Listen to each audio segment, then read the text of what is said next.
Hello everyone. Competitive ফিল্ডে তোমরা যতদিন টিকে আছো, একটা সরকারি চাকরি পাওয়ার জন্য দুটো জিনিস তোমরা না খুব খুব মাইনিউটলি মাথায় খেয়াল রেখো এবং ফলো করো। এক নম্বর হচ্ছে সোর্স লিমিটেশন। মানে আমি অনেক বন্ধুদের দেখেছি, অনেক ডিজার্ভিং অ্যাসপিরেন্টসদের দেখেছি যে এই মানে অপিউলেন্ট ভ্যারাইটিস তোমার হচ্ছে সোর্সের পেছনে ছুটতে গিয়ে কিন্তু এই যে কনসলিডেশন অফ নলেজ বা তোমার যে একটা প্রিপারেশনের যে অর্গানাইজেশন, সেটা পুরোপুরি বিধ্বস্ত হয়ে যায় এবং আলটিমেটলি কিন্তু সাকসেসের খুব কাছে গিয়েও মানে অধরা থেকে যায় এবং মাথার 12টা তো বাজেই, সেটা ছেড়ে দেয়। তো যখনই তোমার প্রিপারেশন শুরু করছো বা মিড ওয়েতে ফেঁসে গেছো, তখনই তুমি একটা জিনিস মানে রিঅর্গানাইজ করে নিও। তাতে সময় লাগবে, 1 মাস 1.5 মাস 2 মাস যা লাগে লাগুক, যে সোর্স লিমিটেশনটা কিন্তু মানে খুব মাইনিউটলি করো। যদি তুমি ভাবছো যে আমি সায়েন্সের এনসাইক্লোপিডিয়া থেকে করব বা হচ্ছে তোমার লুসেন্ট থেকে করব, যে কোনো একটা শো। যদি ভাবো হিস্ট্রি আমি পুনম দালাল দাহিয়া থেকে করব বা মানে স্বদেশ সভ্যতা জীবন মুখোপাধ্যায় থেকে করবো, এনিথিং মানে যে কোনো বই থাকবে, যে কোনো একটা সোর্স যেটা ধরে নেবে সেটা ধরে নেবে, ব্যাস। ভাববে যে এর সাথে আমার ম্যারেজ হয়ে গেছে, যার যেখানে কোনো ডিভোর্সের কোনো সম্ভাবনা নেই। আর তার সাথে একটা অ্যাডিশনাল জিনিস থাকবে, সেটা হচ্ছে তোমার হয় ইনস্টিটিউট নোটস।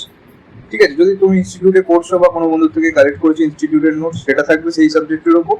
এবং সেই ইনস্টিটিউট নোটসের প্রত্যেকটা চ্যাপ্টারের শেষে শেষে তুমি A4 শিটসকে অ্যাড করবে, যেখানে তুমি কোনো এমসিকিউ সলভ করছো, কোনো মক টেস্ট দিচ্ছ, সেখানে দেখবে কিছু কিছু ইম্পর্টেন্ট এক্সট্রা ইনফরমেশন তুমি পাবে। মানে টেক্সট বইয়ের পড়ার পরেও বা ইনস্টিটিউট নোট পড়ার পরেও দু একটা করে ইনফরমেশন তুমি যতদিন ফিল্ডে থাকবে তুমি ততদিন পেতে থাকবে। প্রত্যেকটা চ্যাপ্টার ওয়াইজ তুমি সেই যে A4 শিটস থাকবে ইনস্টিটিউট নোটের সাথে, সেখানে চ্যাপ্টার ওয়াইজ তুমি তোমার ইনপুটস গুলোকে অ্যাড করবে। তাহলে কি হলো, 1 নম্বর টেক্সট বুক আর একটা মেটেরিয়াল তৈরি হচ্ছে, যেখানে ইনস্টিটিউট নোট থাকছে এবং তার সাথেই প্রত্যেকটা চ্যাপ্টারের শেষে শেষে লুসিডে তোমার এক্সট্রা ইনফরমেশন গুলো তুমি লিখে রাখছ। এই দুটোর বাইরে যদি তুমি একটাও থার্ড মানে তৃতীয় কোনো বই ইউজ করো, তুমি শিওর হয়ে যাও তুমি পাচ্ছ না, তুমি চাকরি পাচ্ছ না। মানে এটা শুনতে প্রচন্ড হার্স লাগে, কিন্তু এটাই হচ্ছে ওই যে বলে না, মানে কিছু একটা তো সিক্রেট আছে সরকারি চাকরি পাওয়ার, দিস ইজ দ্য ওয়ান। এইটাই হচ্ছে সিক্রেট। এটা পারে না মানে 99% লোক যারা চাকরি পায় না, তারা ম্যাক্সিমাম এই কারণেই পায় না যে মানে এত অপিউলেন্ট সোর্সের হাতছানিতে কোনো সময় নন্দলাল জায়গাটা ভালো লাগছে, কোনো সময় স্বদেশ সভ্যতা বিশ্বকে ভালো লাগছে, কোনো সময় কৃষ্ণা রেড্ডি পড়তে চলে যাচ্ছে, কোনো সময় মানে ম্যাকবুক কি বলে ওটাকে, আমাদের বিভিন্ন রকমের বই হাতছানি দিতে যাচ্ছে, ব্যাস একদম পুরো শেষ, মাথার খিচুড়ি পাকাচ্ছে এবং কোনো কোশ্চেনের অ্যান্সারও সলভ হচ্ছে না। এই গেল একটা জিনিস। আর একটা যেটা হচ্ছে মানে এটা খুবই ক্লিশে এবং মানে কি বলবো, মানে আন্ডার রেটেডই বলবো জিনিসটাকে, আমরা মানে জাস্ট থিওরিটিক্যালি ভাবি।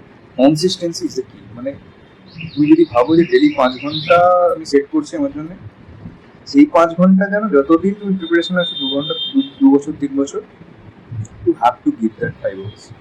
ঠিক আছে, মানে খুব ক্রুশিয়াল যদি কোনো ফিনান্সিয়াল এমার্জেন্সি বা কোনো মেডিকেল এমার্জেন্সি আছে, এই দুটো ছাড়া you have to give that 5 hours. So that's all for today.